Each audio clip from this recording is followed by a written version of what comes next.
Yang belum tolong di-order semua dulu videonya.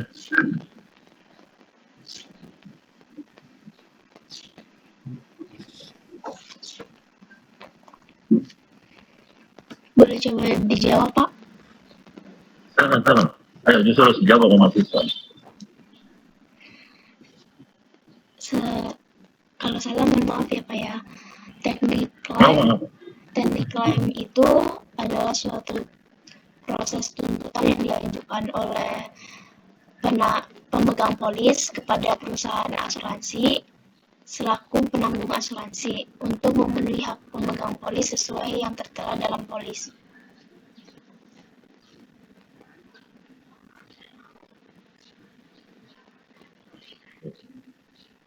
Di sana juga ada proses identifikasi masalah saat pengeklaiman. Oke, bentar ya. Ini kita tutup buka semua ya. Oke, jadi udah kelihatan. Ya, Pak. Oke. Ya, kalau mau ditutup lagi silakan, videonya nanti on off aja ya. Mungkin saya udah tahu udah ada semua. Oke, ada lagi mau nambahin penjelasan tadi biar lebih komprehensif?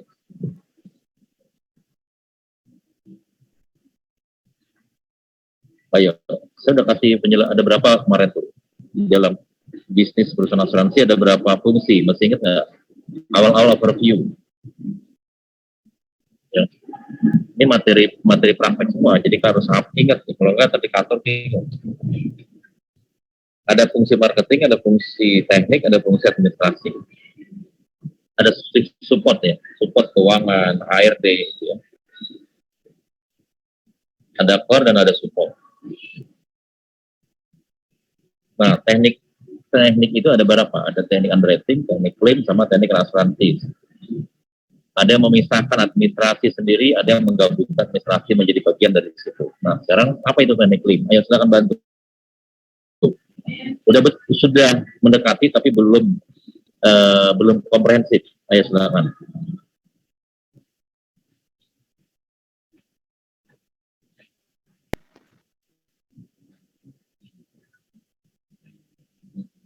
Ayo silakan dibantu. Apa teknik claim itu apa? Teknik claim.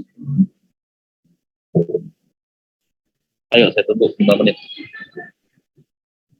Salah bener nggak apa-apa. Kalau ujian nanti salah kalian menyesal.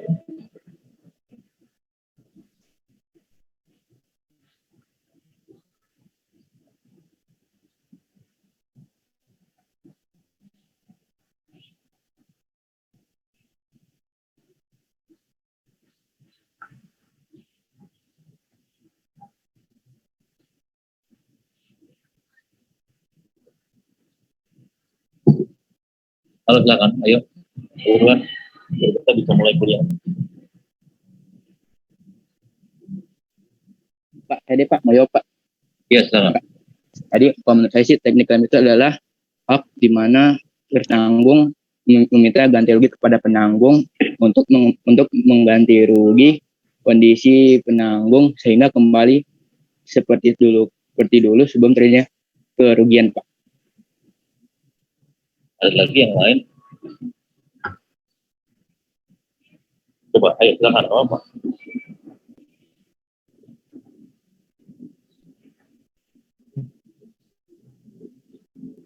Ayo, itu sudah mendekati semuanya, cuman belum presisi. Ya, kalau istilah kepolisian itu belum presisi. Ayo, silakan. Ayo, buka-buka aja mata kuliah kemarin nggak apa-apa. Browsing itu juga nggak apa-apa, bebas-bebas aja kalau saya. Orang kuliah aja ujian saya open book kok, bebas-bebas aja tuh.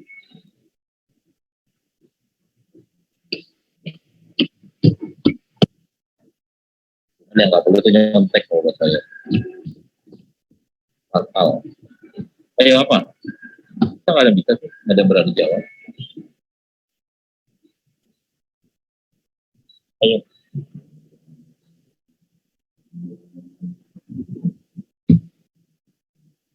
Ayo gimana tadi kantor, kalau di kantor repot. Kalau diam begini aja susah. Ayo, siapa mahasiswa yang berani? Bukan berani, harus ngomong. Saya coba lagi Pak, boleh Pak? Boleh aja sih bebas aja. Dia kelihatan berani ngomong. Bisnis proses teknik klaim itu adalah salah satu dari proses analisa klaim dan dokumen klaim dalam asuransi. Terus? Lalu teknik klaim ini dibagi menjadi dua bagian lagi, dua proses. Ada adjustment dan recovery claim, dan yang kedua adalah administrasi klaim.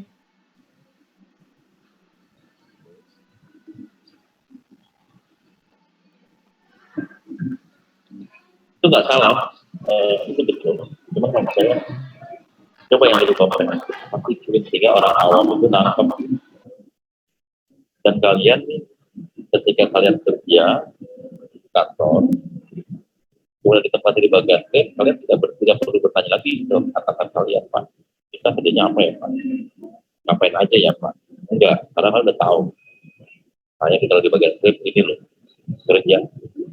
Tinggal cuma nanya, saya di administrasi, di analisa klaim, atau di adjustment klaim. Cuma tinggal nanya itu aja. Tapi kan sudah tahu kalau di adjustment klaim saya tugasnya apa, kalau di administrasi klaim tugas saya apa, kalau saya di analisa klaim tugasnya apa. Itu ya. Sama ketika kalian taruh di underwriting, kalian udah tahu tuh saya di underwriting administrasi, underwriter analisa resiko, atau underwriternya penerbitan polis. Jadi kalau usah nanya lagi penerapan, malu nanti sekolah di asuransi, kita nanya asuransi. Ayo apa, polis? Ayo, nggak apa-apa, berani ngomong, nggak apa-apa.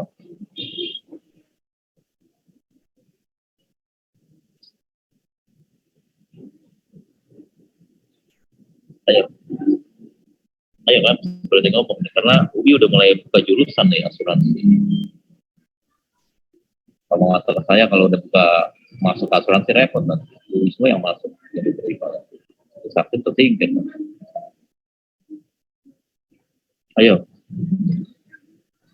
kita tunjukkan kita bisa. Ayo.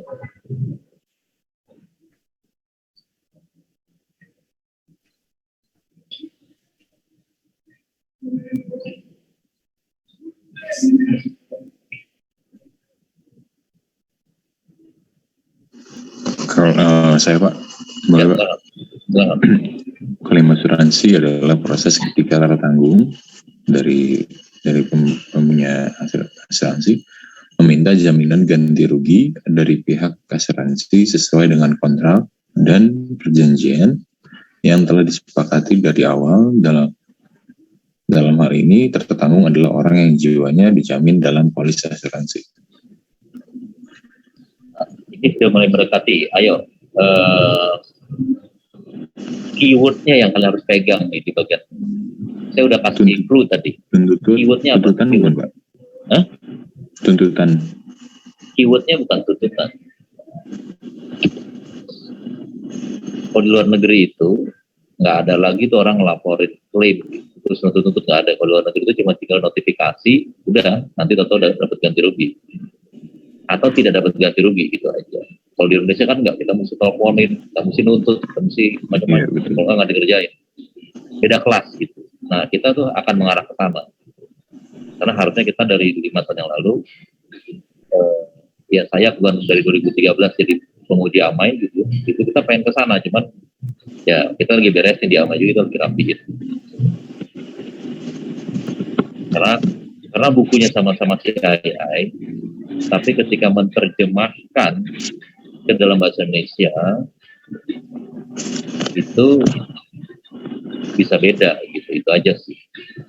Jadi ya itulah yang terjadi, ya nggak apa-apa. Apalagi dulu kan sekolah asuransi cuma D3, Akastri kan, baru 2007 kali ya, baru S1. Dan kalau D3 sama S1 beda. Baru belakangan ini pengajarnya S2 gitu kan. Udah mulai banyak dari UI, ITB gitu. Dan itu kan meningkatkan kapasitas berpikir. Oke, keywordnya apa? Itu yang paling penting. Kalau saya udah kasih tuh, saya ulang lagi nih, dengar baik-baik.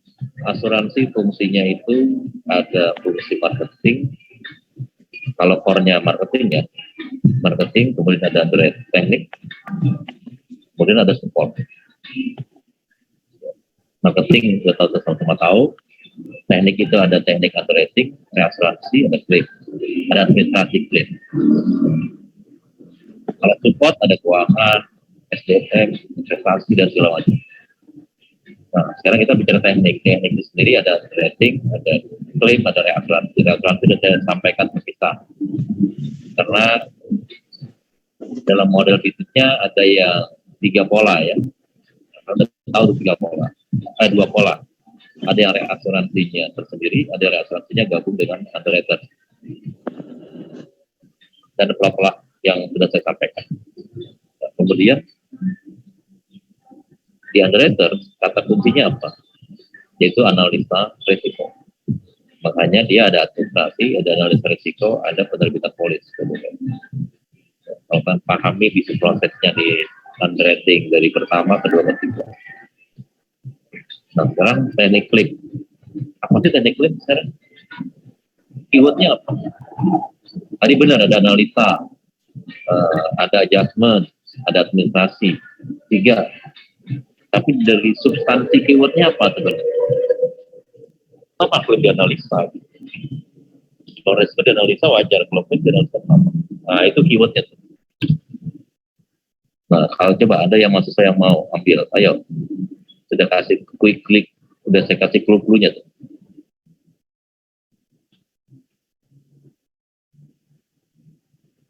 Dan kenapa juga kalau klaimnya dispute itu kok bisa masuk ke pengadilan dan bisa dianggap penjara juga kalau ada penipuan.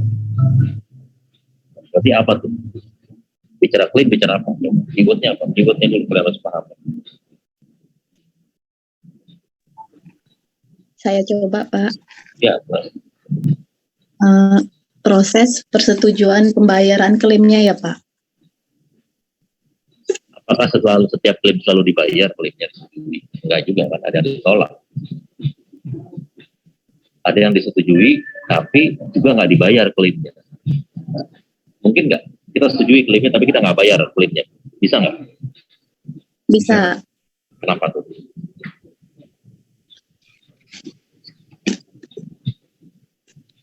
Kenapa? Bisanya kenapa? Kondisi apa yang bikin itu bisa terjadi?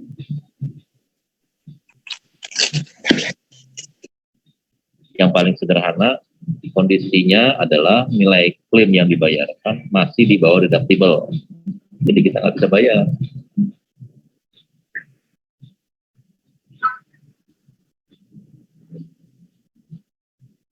Atau tidak ada ahli waris yang berhak mendapatkan benefit, ya udah jadi nggak bisa dibayarin.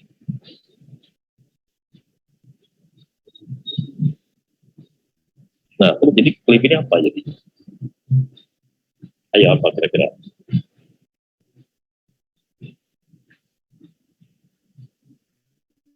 Ini kalau di underwriting, analisa risiko, penerbitan polis. Kalau di klaim, analisa klaim, adjustment klaim, dan recovery claim. Nah, itu tuh apa tuh? Substansinya itu ada apa tuh? Ada key activity yang membuat pola klaim itu adalah dari mulai analisa klaim itu menjadi adjustment claim dan recovery claim. Sementara kalau di underwriting dari analisa risiko bergerak ke penerbitan polis.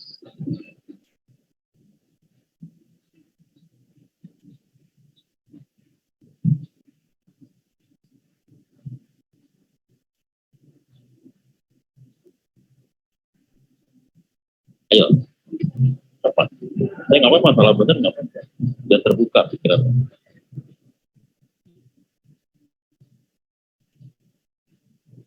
Silakan. Mau lagi silakan, mau ikut lagi silakan. Yang baru-baru masuk ke baru, yang baru mau ikut kasih pendapat silakan.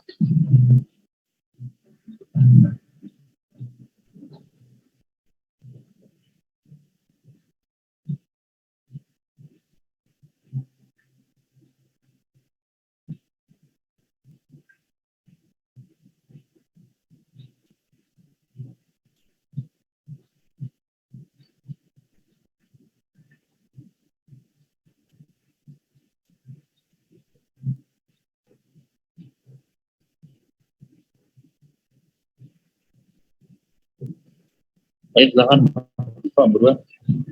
Ayo. Dari 22 orang nggak ada yang bisa.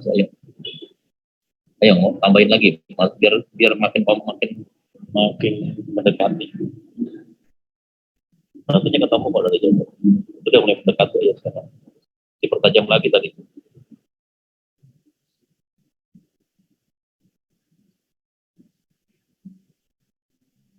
Saya coba Pak. Ya, silakan.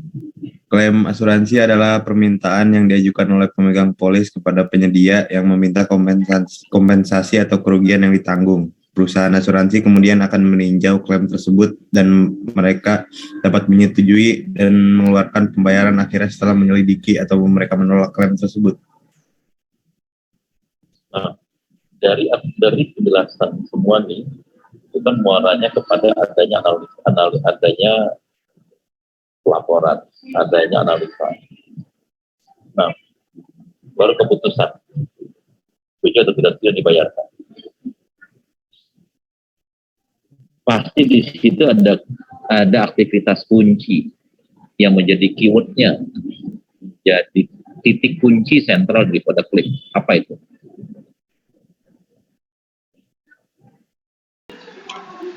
Pengcoveran, Pak. Oke, benar pengcoveran. Tapi apanya coba, dari segi apanya coba? Coba digali lagi. Pengcoveran resiko yang dipegang oleh perusahaan asuransi pertama kepada perusahaan pengcover reinsurance. Ya, itu apanya? Coba dikaji lagi coba.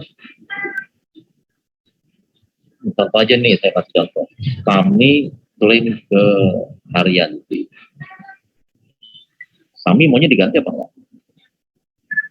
Mau Pak. Haryanti maunya bayar apa enggak?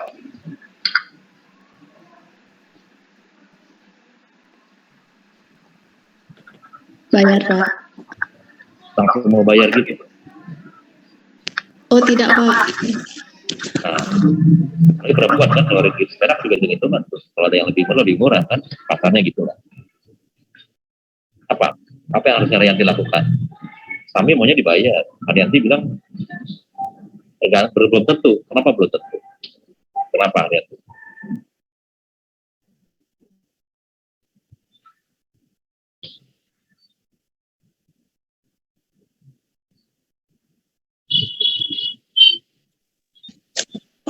Kita lihat di itunya Pak, sesuai kesepakatan di kontrak perjanjiannya mungkin ya Pak.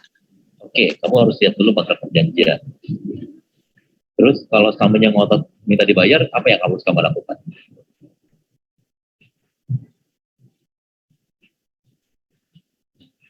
Sami kan dari awal bilang mau minta dibayar. Atau saya balik sekarang, Sami ini Haryanti mengecek dulu nih kondisi perjanjiannya, apa yang Sami lakukan untuk bisa mendapatkan apa yang diharapkan bisa dibayar.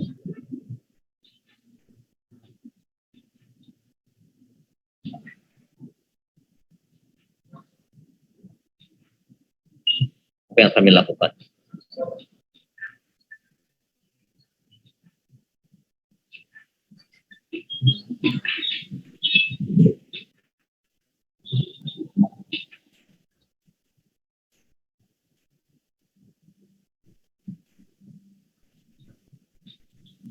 Boleh bantu jawab nggak Pak? Boleh. Yang dilakukan adalah pembuktian klaim Pak. Iya. Contoh sederhananya gini. Ali ini ngincer Anessa. Ini contoh ya. Nah, Ali pasti pengennya diaksep atau ditolak sama Anessa. Di-accept. Ya, Anessa punya hak menolak dan punya hak mengaksep kan? Iya. Ya. Sekarang gimana caranya Ali bisa mendapatkan akseptasi atau persetujuan dari Anessa? Saya kan mau nembak nih, ya kan, wah kayaknya Anessa nih wanita idaman gitu kan buat Ali mau nembak nih Anessa. Pasti kan Ali pikirnya nembak dulu atau berharapnya disetujui Diterima.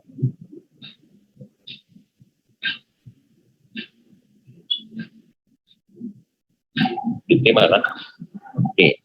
Sekarang Anessa, saya tanya, Anessa, kamu akan mempertimbangkan permintaannya Ali untuk menjadi cowok kamu punya dasar nggak? Atau main terima-terima aja? Punya kriteria lah, Pak. Enggak Punya kriteria. Jadi nggak sembarangan akses aja gitu kan? Iya, Pak. Nah, menurut Anessa, apa yang mesti dilakukan Ali biar kamu jadi lulus dan menerima Ali? Menyesuaikan dengan kriteria yang saya punya. Oke, berarti Ali, apa yang harus kamu lakukan Ali? Udah tahu nih bocoran dari Anessa. Apa yang harus kamu lakukan, Pak? Tanya kriterianya, Pak. Nah, setelah tahu kriterianya, apa yang kamu lakukan? Nyesuaiin, Pak. Iya, menyesuaikan. Terus gimana caranya si Anessa tahu kan kamu sama Anessa kan nggak ya WFH begini kan ya WFH apa, online kuliah online gini kan nggak tiap hari ketemu. Apa yang kamu harus lakukan?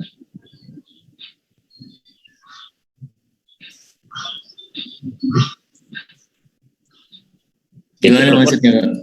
Iya, perempuan biasanya lebih bahasa sederhananya gini. Berarti kan Ali mesti melakukan sesuatu apa? Tidak akan pembuktian.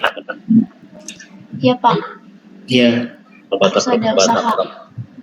Ya, kalau orang sekarang bilang bukti bro, jangan jadi mulu gitu kan. Nah, jadi klaim juga sama. Ketika Sami mengajukan klaim, Sami maunya diganti. Haryanti sebagai perusahaan asuransi, tar dulu, saya punya parameter, punya kriteria. Diganti seperti apa, tidak diganti seperti apa. Nah, bagaimana biar ketika Sami mengajukan klaim atau memproses klaim, Haryanti itu bisa setuju. Berarti Sami harus mengetahui parameter kan? Parameternya berarti luas jaminan di dalam polis. Nah, setelah dia Sami nah, pertanyaannya Sami megang polis nggak? Coba balik lagi ke Sami sama Haryanti. Sami megang polisnya nggak? Atau polisnya dipegangin sama Haryanti aja? Dipegang sama Sami, Pak. Nah, berarti Sami ketika akan mengajukan klaim harusnya dia mempelajari polis dulu nggak? Iya, Pak. Oke, setelah mempelajari polis, Sami baru melaporkan klaim Haryanti. Pertanyaannya, kalau Ali tadi harus membuktikan, nggak cuma sekedar janji gitu kan Kak Anessa, bahwa dia memenuhi kriteria yang memang benar. Gitu. Nah, pertanyaannya Sami harus melakukan apa Kak Haryanti? Terkait klaim yang diajukan.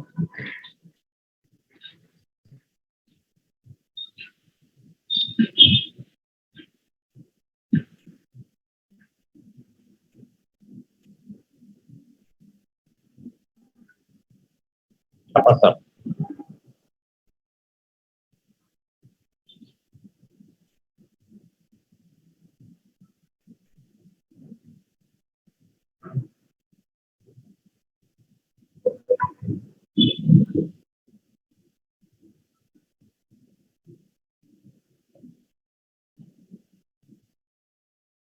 Sami seharusnya mengajukan surat klaim, mungkin Pak.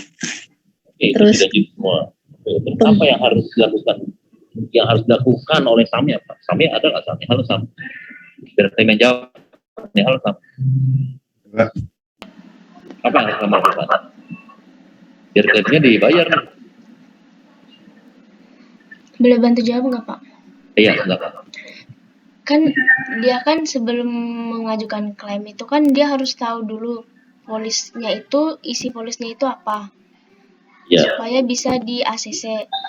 Berarti Ya. tugasnya Semi itu sebelum dia membuka asuransi atau membeli itu, dia harus memahami terlebih dahulu polis tersebut agar saat pengklaiman tidak ada masalah. Oke, itu betul. Nah, terus ketika Sami mengajukan klaim, Sami dan Haryanti sama-sama memegang polis yang sama kan? Iya. Terus apa yang harus dilakukan kami sehingga Haryanti akhirnya luluh hatinya untuk menerima klaimnya dan membayar klaimnya, menyetujui klaim. Yang harus dilakukan Semi itu adalah membuktikan kalau dirinya itu sudah sesuai dengan polis tersebut dan memenuhi itu. Ya, itu kata ketiga. Jadi klaim itu adalah pembuktian. Makanya dari analisa klaim bergeraknya bukan penerbitan persetujuan klaim, tapi adjustment klaim. Baru approval klaim.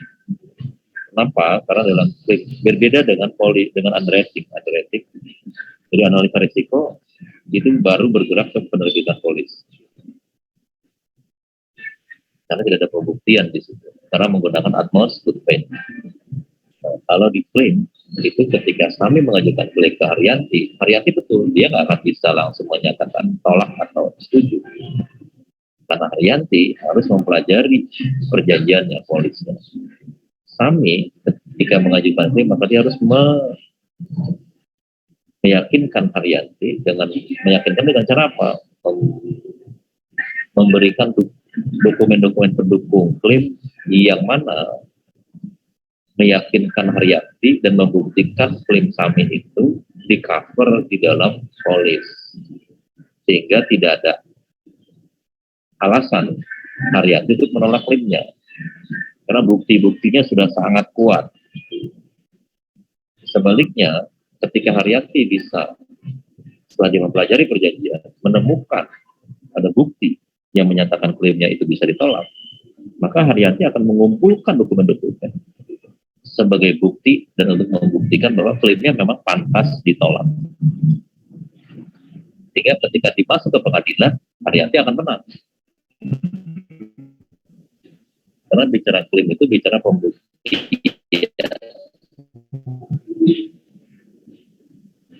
Sampai sini jelas kan? Jelas, Pak. Pak, coba saya simpulin bentar, Pak. Biar lebih... Jadi dari itu biar kalau misalnya UAS nanti bisa ngisinya, Pak.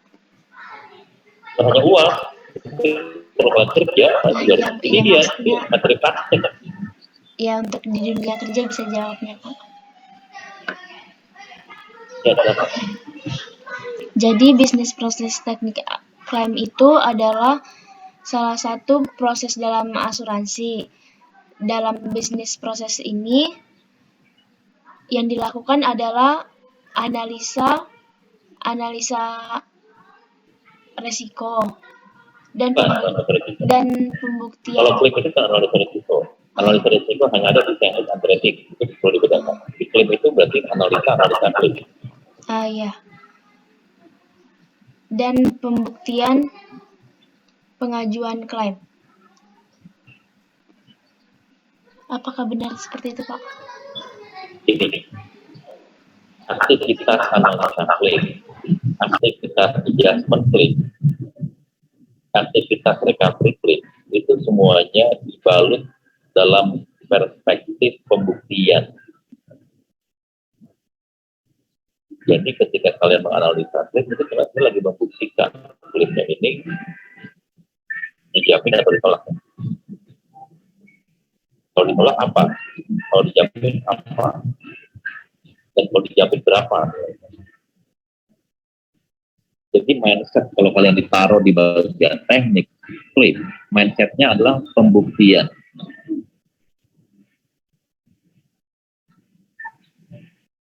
Pasti jelas nggak?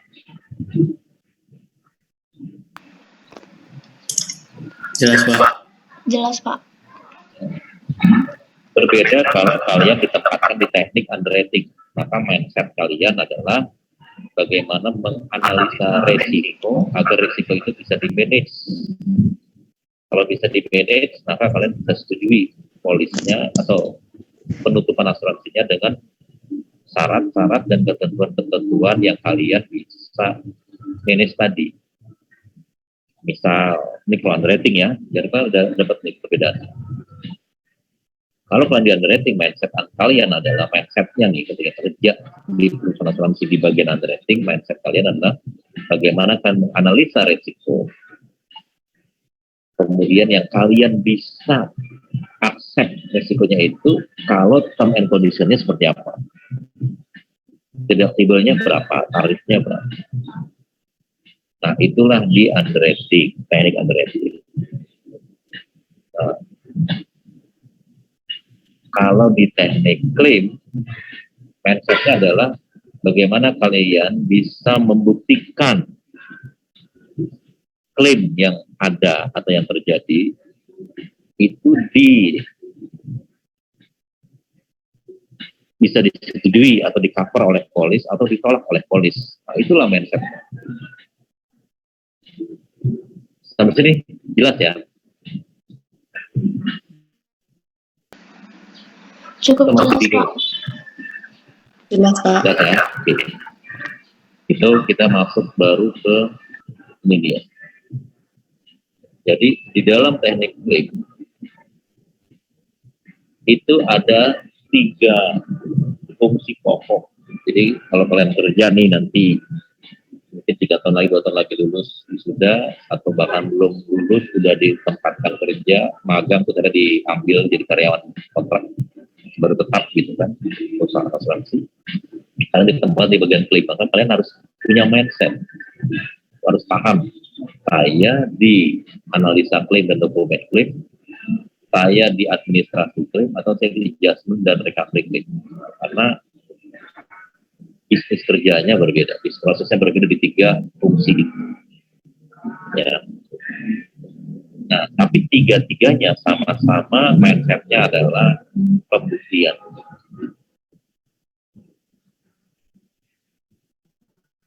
Nah, kalau di analisa klaim dan dokumen klaim itu lebih banyak bagaimana kalian mencari dan menemukan dan memastikan bukti-bukti yang ada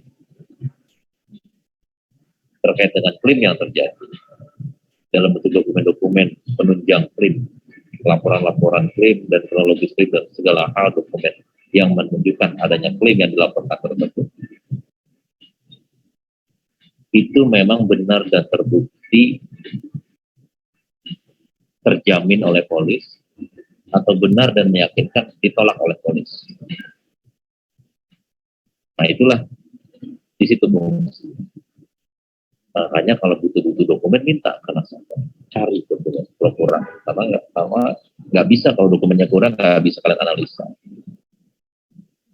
Nah, yang berikutnya kalau kita di administrasi klaim, nah, kalau di administrasi klaim kalian harus memastikan bahwa seluruh aktivitas dari mulai penerimaan laporan klaim sampai dengan surat menyurat mengenai persetujuan atau penolakan klaim sampai dengan recovery klaim itu semuanya ada, semuanya lengkap dan semuanya terfiling dengan baik, teregistrasi dengan baik.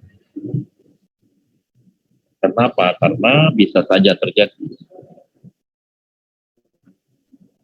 nasabahnya masuk melaporkan ke pengadilan. Nah, kalau sudah masuk ke pengadilan, maka yang paling banyak mensuplai dokumen di perusahaan adalah administrasi klaim. Nah, kalau administrasi berantakan, kacau.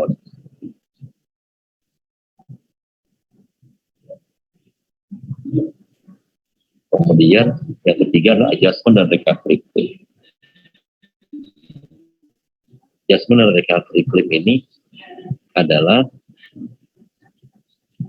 level di atasnya analisa klaim. Jadi kalau analisa klaim lebih banyak dalam rangka mencari, menemukan, memastikan pembuktiannya. Kalau adjustment dan recovery claim itu sudah masuk ke dalam memvalidasi ulang kualitas atau legal standing atau kekuatan hukum dokumen-dokumen klaim yang ada yang menyatakan bahwa klaimnya ditolak atau yang menyatakan klaimnya disetujui. Nah, itu aja. Ya. Nah, karenanya ketika dia sudah melakukan penilaian ulang atas kekuatan bukti-bukti klaim tersebut, sehingga dia bisa tahu apakah klaim ini bisa direcovery dari reasuransi atau tidak. Masih ingat ya, bisnis proses di underwriting itu ada yang namanya splitting of risk kan, yang ada komponen asuransi di situ buat placement excess. Masih ingat? Masih ingat nggak?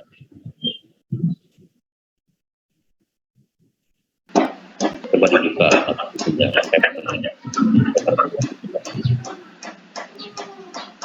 Coba mahasiswa baca ini.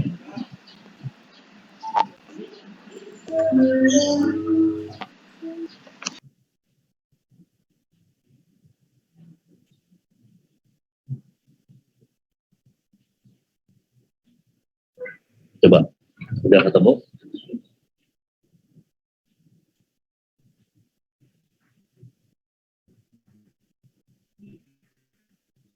Ya, silakan volunteer baca ini.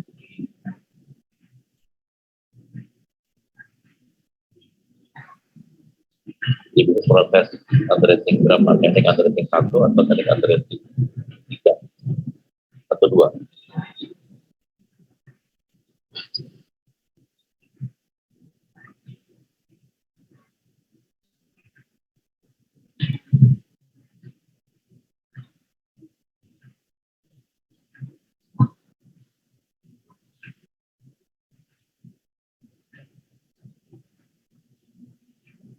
Halo? Ayo, cek sesuatu.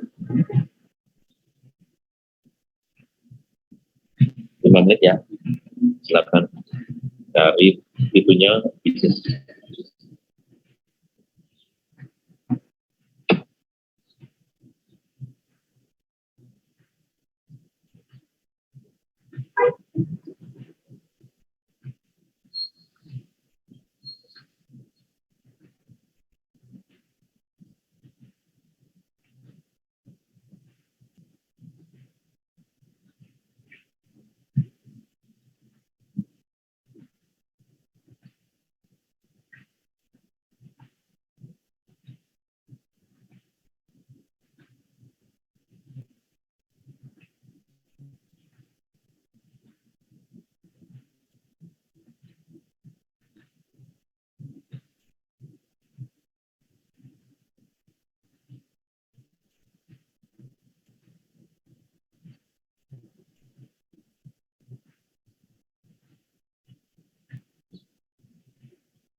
Halo ya, silakan.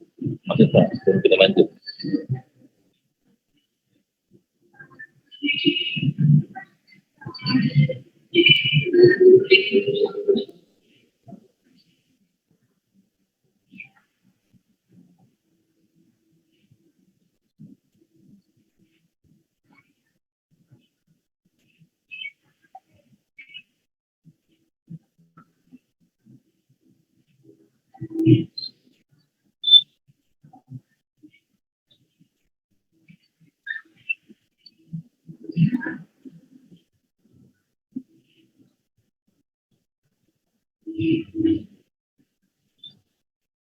Halo. Halo. Suara saya kedengaran nggak? Iya, Pak. Oke, apa?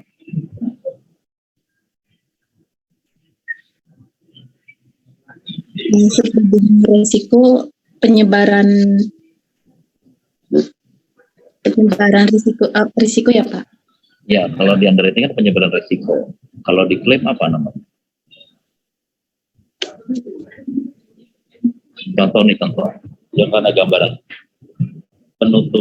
Ada penutupan, anggap saja ya, pabrik 10 miliar.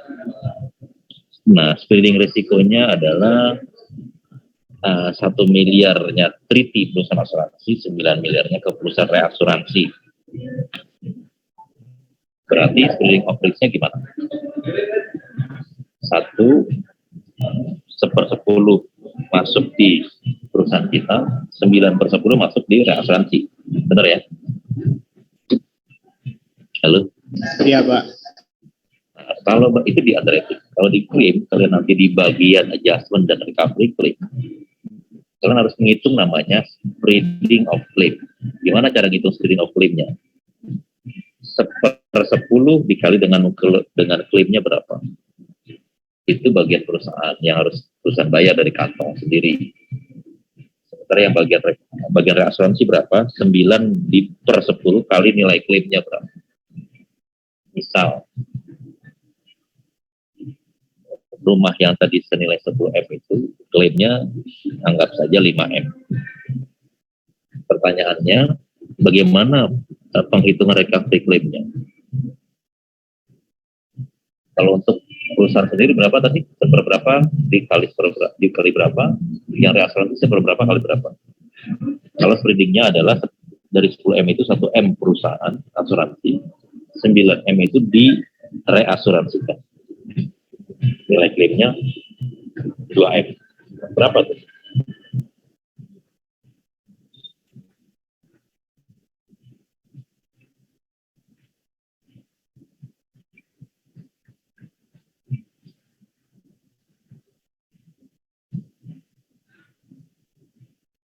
Halo?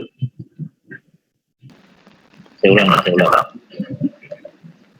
Penutupan rumah senilai 10 miliar, spreading of risk-nya 1 miliar adalah ditahan oleh perusahaan asuransi, 9 miliar difakultatifkan ke perusahaan reasuransi. Kemudian ada klaim senilai 2 miliar.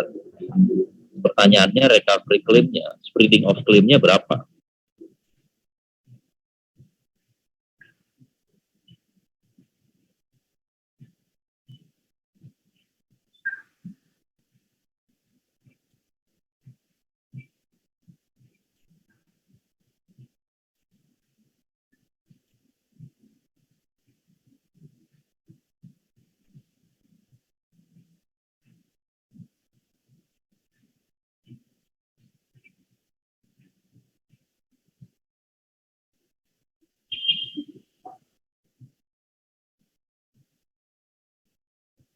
Yuk, silakan jawab.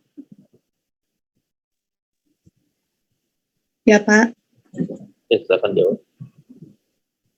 1 miliar untuk asuransi dan sisanya 1 miliar lagi fakultatif, Pak. Untuk reasnya. Coba pelan-pelan ya, pelan-pelan. Coba dibacain soal yang tadi saya dan spreading of risk-nya coba dibacain.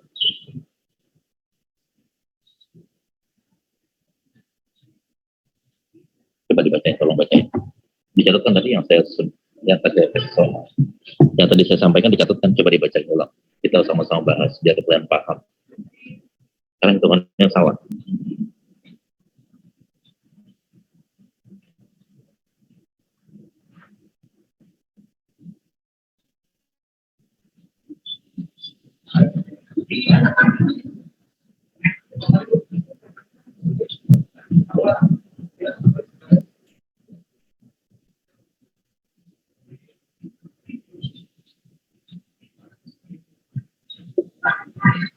Halo.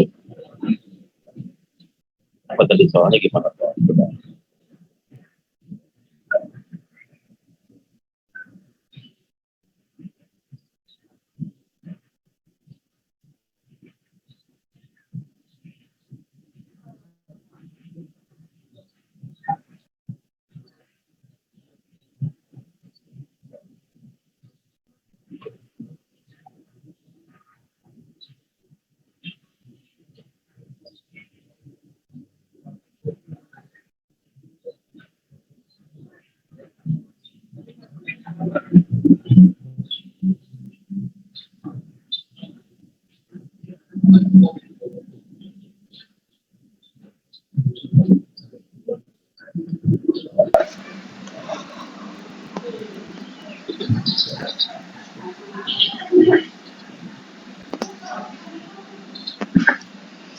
Soal yang tadi apa ya?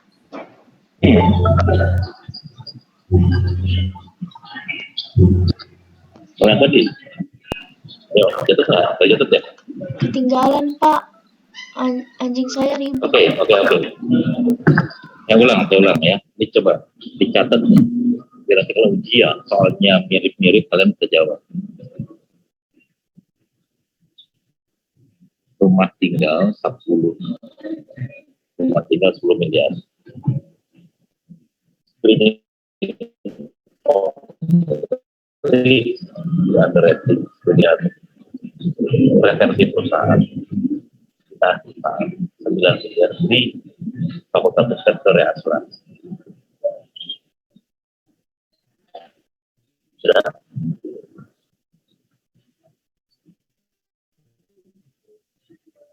Oh,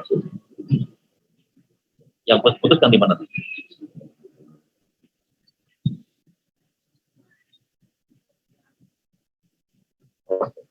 Ya, dari 10 itu 1 miliar ditahan perusahaan asuransi. 9 miliar difakultatifkan ke perusahaan reasuransi.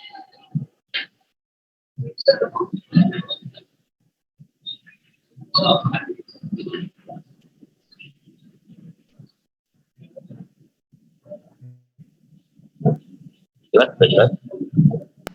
Rumah tinggal 10 miliar. Dari 10 miliar tersebut, 1 miliar diberi pada klaim asuransi. Bukan. 1 miliar itu retensi perusahaan asuransi. Ditahan oleh perusahaan asuransi. Oh, ditahan. Oleh perusahaan asuransi. Ini masih penutupan ya. Ini masih spreading of risk. Masih di underrating, spreading of risk.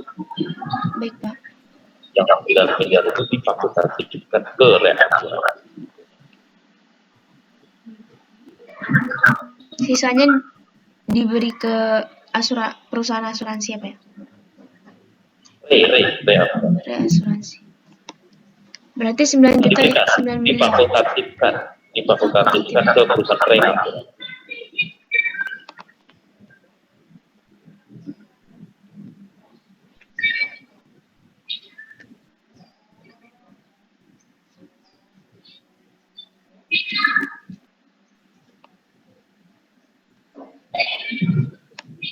Baik, Pak, sudah. Nah, kemudian kita baru bicara di klaim. Nah, ketika kalian bicara adjustment dan recovery, bicara recovery klaim. Nilai klaimnya itu 2 miliar. Bagaimana perhitungan recovery klaim? Nilai klaimnya berapa, Pak, tadi? Nilai klaimnya 2 miliar. Bagaimana perhitungan recovery klaimnya? Ayo, silakan. Bentar, Pak, dihitung dulu. Ya, yang lainnya coba bantu juga itu. Semua ini 22 orang ya. Ayo. Catat soalnya dan dicatat jawabannya. Kalau ujian keluar bisa jawab.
Ya, gimana?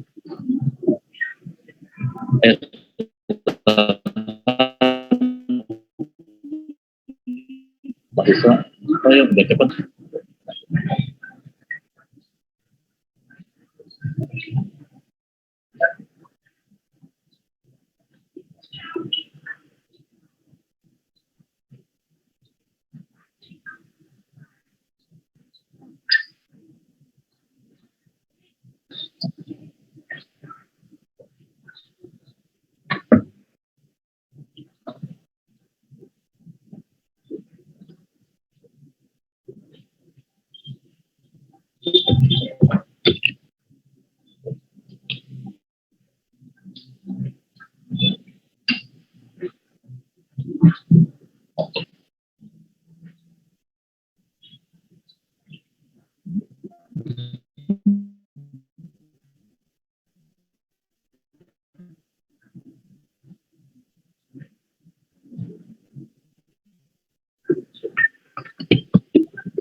Halo.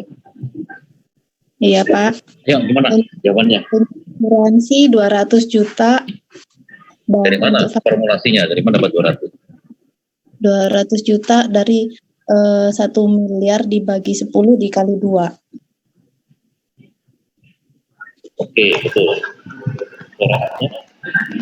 Kalau untuk reasnya yang 9, yang punya reas tadi kan 9, jadi dibagi 10 miliar juga, tadi klaimnya 2 miliar, jadi 1,8.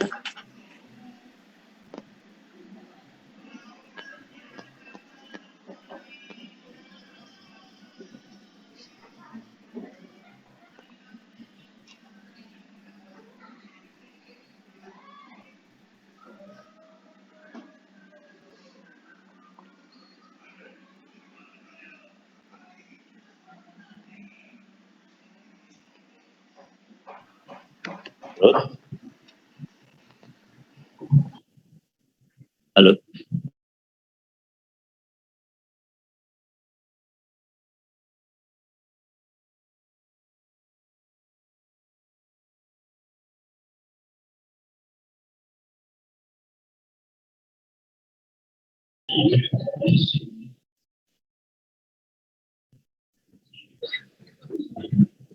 Ya, silakan. Jaringannya nggak stabil. Suaranya kedengeran?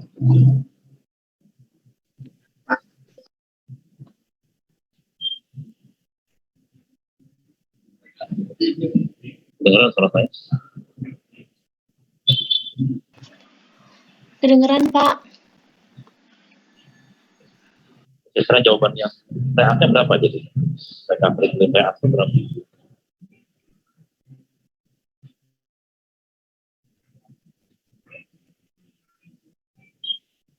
Masalah tadi udah 200 dapat dari 1 M dibagi 10 M dapatnya 200. Sekarang yang reasnya berapa? Gitu?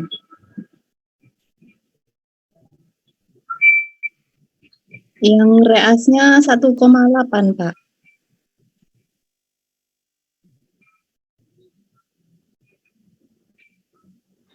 Oh, dari mana 1,8? Sisanya, Pak. Formulanya dari mana dapat 1,8? Tadi kan yang sisa dari yang tadi kan 10 miliar. Nah, gitu dong. Kalian sisanya gimana maksudnya? Sisanya gimana? Ya, tadi kan yang dari asuransi itu kan 1 miliar, terus yang 9 miliar kan fakultatif di reas. Jadi ngitungnya saya begini, Pak, yang 9 miliar itu saya bagi dengan 10 miliar 10 miliar rumah tinggalnya tadi, terus dikali klaim 2 miliar. Jadi sisanya 1,8 dapatnya.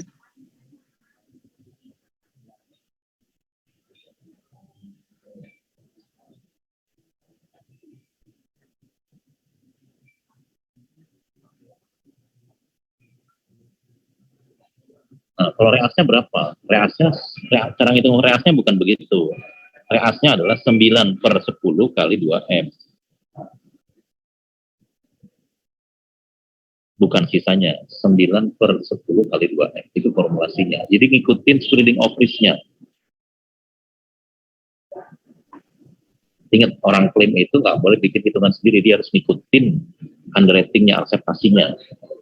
Karena kan klaim itu bukan membuat regulasi baru, tapi membuktikan, harus ada pembuktian. Jelas ya?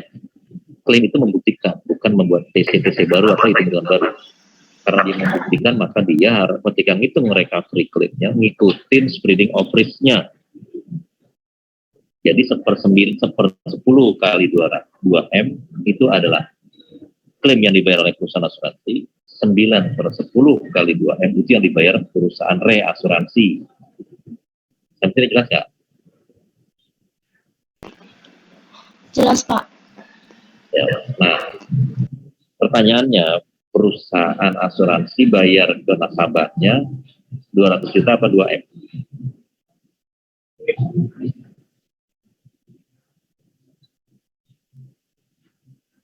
$200 juta, Pak. Nah, sekarang gini, kalau Sami sebagai nasabah, nilai klaimnya 2 miliar. Haryanti bayarin cuma 200 juta, Sami ngamuk, Pak.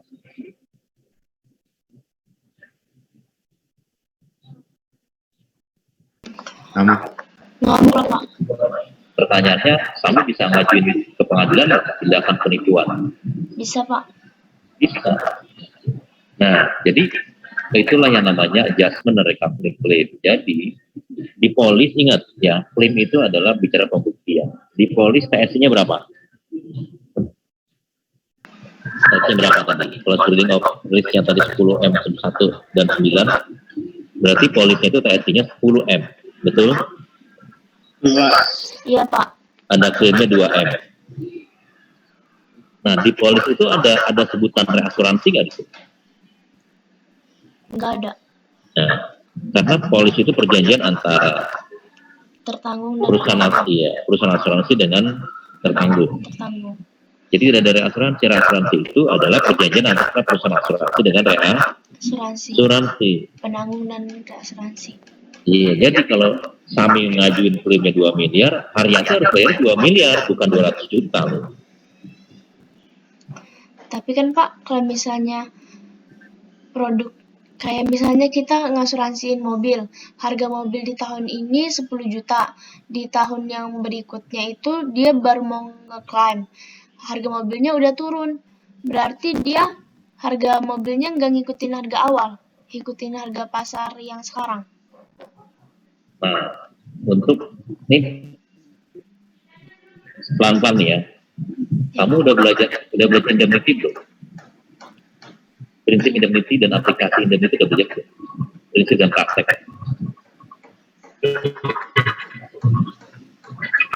Udah belajar belum? Prinsip di antaranya prinsip indemnity udah belajar belum?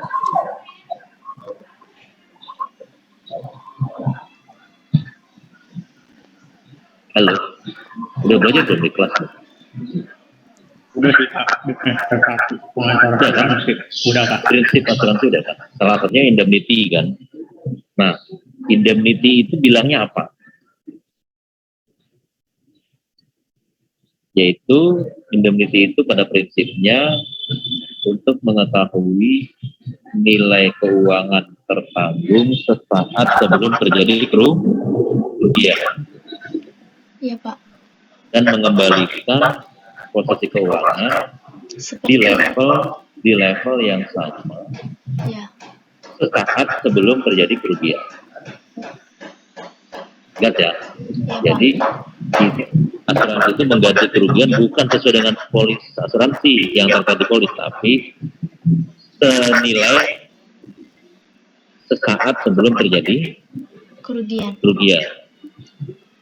Tetapi di dalam prinsip indemnity, nilai pertanggungan di dalam polis adalah nilai maksimum ganti kerugian.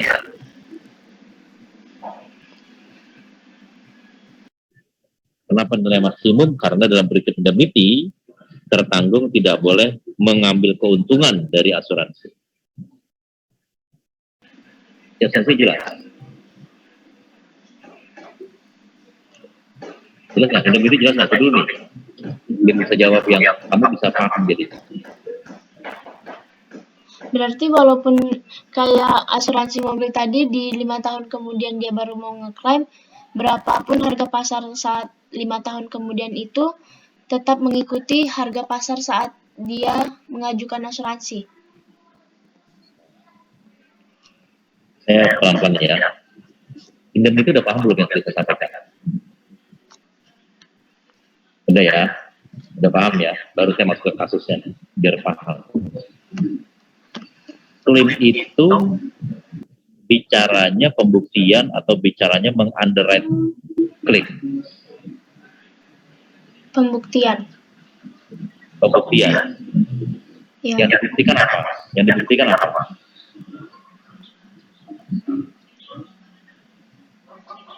Klaimnya masuk dalam jaminan atau tidak masuk dalam jaminan? Masuk Polis. dalam jaminan. Ya, yang masuk atau tidak masuk. Kalau masuk itu di cover klaimnya. Kalau tidak masuk berarti klaimnya ditolak. Ya. Itu yang pertama. Yang kedua, pembuktiannya apa lagi? Nilai klaim yang dibayarkan berapa?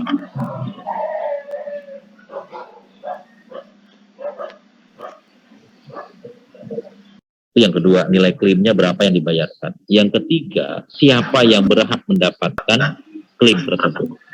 Itu 3 pembuktiannya. 3 yang dicatat tuh. Kalau hujan keluar atau Oke, nah sekarang tadi kan pertanyaannya ada mobil nih Pak, asuransinya anggap 300 juta. Tahun pertama, tahun kelima klaim. Nah, kalian sebagai orang klaim, kalian harus membuktikan 3 hal tadi. Yang pertama, klaimnya dijamin nggak dalam polis? Anggap saja dijamin. Oke, selesai 1 ya. Halo.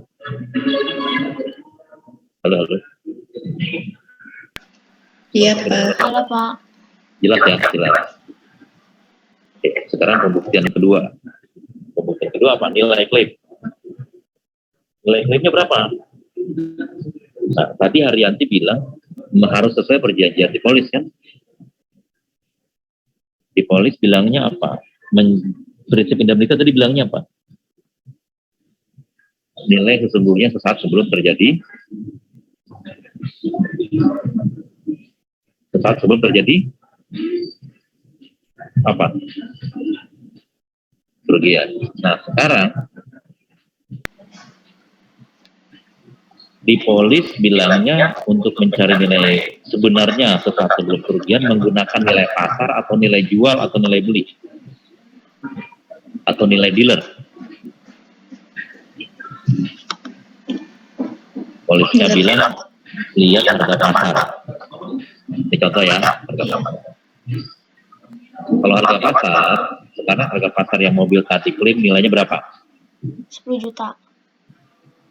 Nggak mungkin lah, maksudnya dari 300 juta jadi 10 juta. Itu terlalu lah, nggak mungkin. Dari 300 juta paling turunnya jadi 150 juta masih wajar. Kalau itu 100 juta masih wajar. Kalau 10 juta nggak mungkin deh. 100 juta masih wajar. Anggap nilainya jadi 100 juta. Karena udah second ya, udah 5 tahun second. Ternyata kalau dijual, nilai jualnya hanya 100 juta. Berarti nilai pasarnya berapa? Halo? Nilai pasarnya berapa? Berarti nilai kerugian sebenarnya berapa? Kalau mobil itu bilang nilainya berapa? Nilai sebenarnya berapa? Nilai saat beli pertama kali. Berapa nilainya? 300 juta atau 100 juta?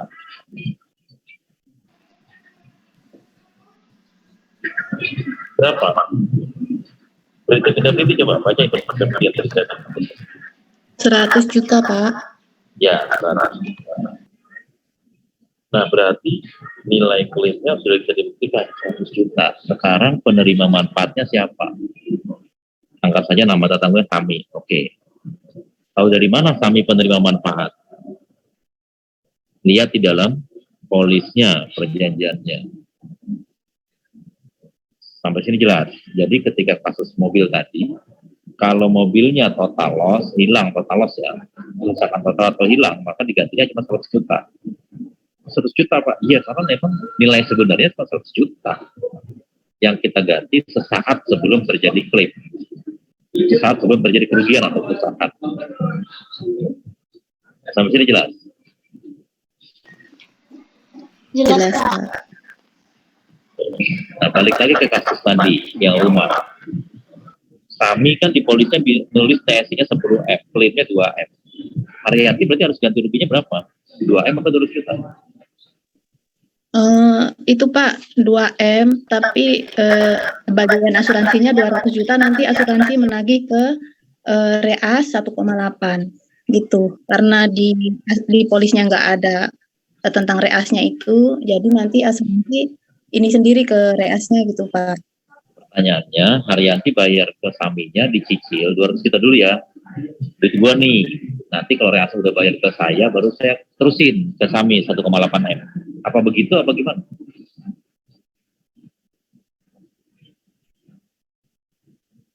Asuransi tetap membayar 2M Pak. Oke, jadi asuransi tetap bayar di depan 2M. Kalau 1,8-nya masih tahun depan, berarti kita nggak dapat apa-apa tuh. Jelas ya? Iya Pak. Nah, makanya namanya recovery claim. Makanya namanya dulu recovery claim. Kalau di kantor namanya reimburse. Keluar ditulis sendiri buat ongkos kemana-mana, nanti reimburse ke kantor. Nah, kalau kantor 2 minggu ya tenanglah, kita 2 minggu ke depan dapat uang reimbursan kan. Nah, tapi kalau kantor bilang telat tuh ngasihnya 2 bulan lagi baru cair, ya sementara lah kita 2 bulan duit reimbursenya kita nggak cair, bulan kedua baru cair. Nah gitu. Sampai sini jelas? Jelas Pak. Oke. Itu kalau spreading of rate-nya adalah proporsional, maka klaimnya juga ngitungnya tadi proporsional 1/10 dan 9/10 kali 2 kali nilai kerugian. Sekarang kalau spreading of risk-nya itu non proporsional. Udah belajar asuransi belum? Udah belajar kan asuransi? Belum, Pak.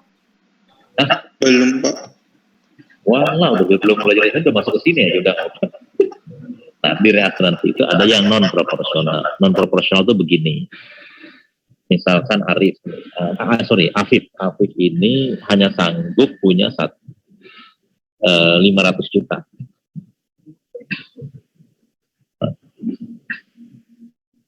Jadi kalau ada penutupan senilai 2 miliar, Afif bisa nggak tahan sendiri 2 miliar? Nggak bisa, Pak. Kan saya cuma kuat 500 juta. Nah, kalau underwriting, ini underwriting ya, tugasnya underwriter apa? Tadi yang saya bilang. Menganalisa resiko. Iya. Kalau underwriternya memutuskan, ini klaimnya nggak akan lebih dari 300 juta ini. Karena rumah tinggal di Pondok Indah nilainya 2M nggak akan kebakaran. Paling kebakaran, paling kaca aja nih pecah 100 juta. Ya udahlah, saya ambil 100% nih, perusahaan asuransi semua yang nanggung 100%. Boleh nggak gitu? Boleh nggak? Boleh nggak? Boleh. Itulah tergantung kecerdasan dan ketelitian underwriter. Nggak boleh pakai feeling, pakai data dia. Nah, dilala klaimnya itu ternyata 700 juta. Nah, kalian pas di bagian klaim. Nah, spreading of risk-nya kan tadi 2M HSI-nya, OR semua kan? Iya, Pak. Tidak ada reasnya. Sekarang spreading of claim-nya berapa?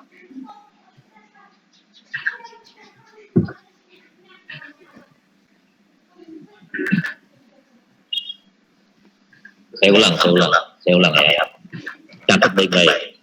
Afif itu hanya punya kemampuan 500 juta nahan resikonya. Karenanya Afif bikin reasuransi non proporsional. Apa itu treaty non proporsional? Jadi setiap ada nilai klaim di atas 500 juta sampai dengan 2 miliar, maka kelebihan dari 500 juta akan ditanggung oleh reasuransi. Karena Afif hanya sanggup bayar 500 juta. Untuk itu, Afif harus membayar premi reasuransi di depan. Ya. Jadi beli cover nih ceritanya Afif. Beli cover reasuransi senilai berapa? 1,5M. Nah, Afif bayar preminya anggap saja 10 juta. Jadi Afif itu punya reas non proporsional dengan pembagian resiko sendiri Afif 500 juta, proteksi reasuransi non proporsionalnya 1,5 miliar. Dan Afif harus bayar premi reasuransinya sebesar 10 juta. Sehingga ketika ada klaim sampai dengan 500 juta, maka itu Afif tanggung sendiri. Kelebihan dari 500 juta sampai dengan 1,8 miliar itu baru dibayar oleh reasuransi. Itu yang disebut dengan reasuransi non proporsional. Sampai sini jelas nggak? Cukup jelas, Pak. Jelas, Pak.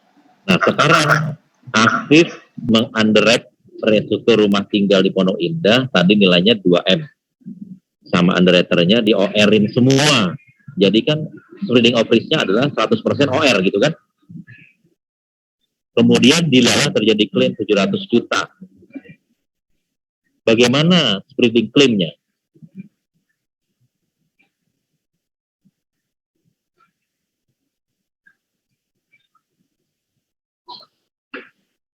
Ayo silakan.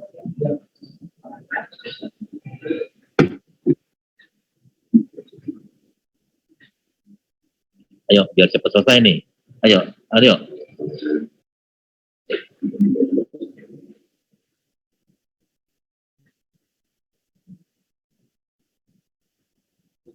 Afif gimana Afif?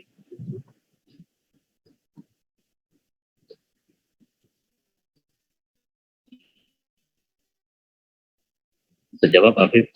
Salah benar nggak apa-apa kan belum ujian.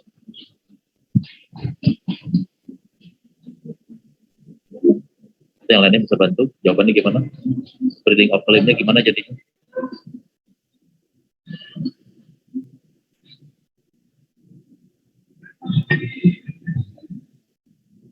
Halo?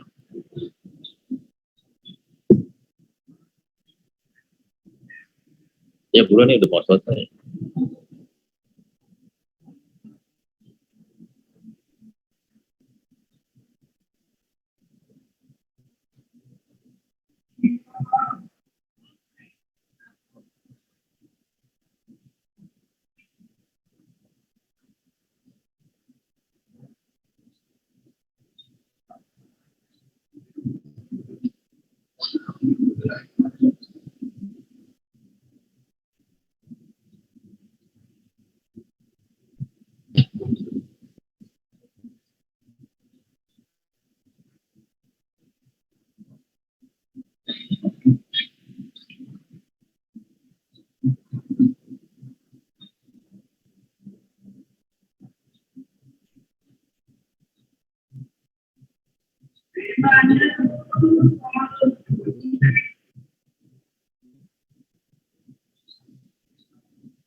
Coba jawab, Pak. Apa? Coba jawab. Apa? Coba jawab. Iya, silakan. Jadi OR yang dari saya kan 100% tuh, Pak. Saya bisanya, Spreading of rate-nya. iya, saya bisanya kan nanggung 175 juta. Nah, kan saya punya non proporsional tuh, proporsional dari RE. Nah, saya harus nanggungnya 525 juta, Pak. Sebentar. Tadi 175 juta yang mana ya? 175 juta. Dari 500 juta, saya di 500 juta per 2M dikali 700 juta. 300 juta dari mana ya? Tadi harga klaimnya 700 juta yang rumah di... Klaimnya kan 700. Nah, terus kamu OR-nya jadi berapa tadi? Ngitungnya? OR saya 175 juta. Dari mana 175? 500 juta per 2M dikali 700 juta. Salah ya? Salah ya, Pak? Hitungannya salah. Nggak apa. Ini nih, saya sampaikan ini biar kamu tahu. Ini catat baik-baik nih.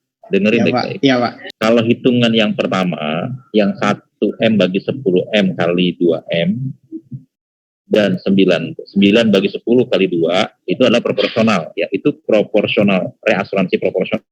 Ingat kalimatnya. Reasuransi proporsional.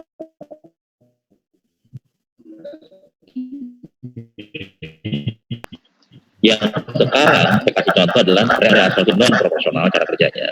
Tadi nilai klaimnya berapa? 700 juta. Bener ya? 700 ya? Iya, Pak. Afif punya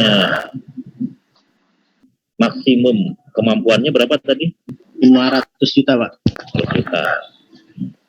Reasuransi non proporsionalnya berapa tadi? Punya 1,5 miliar. 1,5. Klaimnya berapa? 700 juta. Jadi spreading of claim-nya adalah Afif hanya bayar 500 juta, sisa 200 juta itu dibayar oleh reasuransi non proporsional.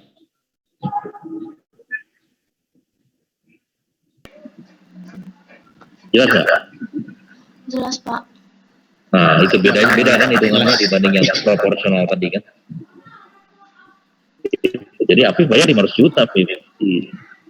Gitu. Ya, oke, itu namanya recovery claim. Tapi Afif bayar ke Sami tetap 200 juta, jangan 500 juta. Marah Sami nanti. Karena klaimnya 700. Ya. Iya. Jelas sampai sini? Jelas, Pak. Jelas, Pak.